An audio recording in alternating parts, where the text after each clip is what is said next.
മോഷണ കേസുകളിലെ പ്രതി പോലീസ് പിടിയിൽ. നെല്ലിക്കുഴി സ്വദേശി ഷാജഹാനാണ് പെട്രോൾ പമ്പിൽ നിന്നും പണം മോഷ്ടിക്കാൻ ശ്രമിക്കുന്നതിനിടെ പെരുമ്പാവൂർ പോലീസിന്റെ പിടിയിലായത്.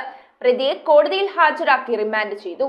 പെരുമ്പാവൂർ വട്ടക്കാട്ടുപടിയിലെ പെട്രോൾ പമ്പിൽ നിന്നും പണം മോഷ്ടിക്കാൻ ശ്രമിച്ച കേസിലാണ് പ്രതിയെ ഇപ്പോൾ പോലീസ് അറസ്റ്റ് ചെയ്തിരിക്കുന്നത്. നിരവധി മോഷണ കേസുകളിൽ പ്രതിയായ നെല്ലിക്കുഴി സ്വദേശി ഷാജഹാനാണ് പെരുമ്പാവൂർ പോലീസിന്റെ പിടിയിലായത്. കഴിഞ്ഞ 26-ന് പുലർച്ചെ പെട്രോൾ പമ്പിന്റെ ഓഫീസ് മുറിയുടെ പൂട്ടുപൊളിച്ച് അകത്ത് കയറുകയായിരുന്നു. ഇയാൾക്കെതിരെ വിവിധ പോലീസ് സ്റ്റേഷനുകളിൽ വേറെയും മോഷണ കേസുകൾ നിലവിലുണ്ട്. ഇൻസ്പെക്ടർ TM സൂഫി, SI എൽദോസ് കുര്യാക്കോസ് എന്നിവരടങ്ങിയ സംഘമാണ് കേസ് അന്വേഷിച്ചത്.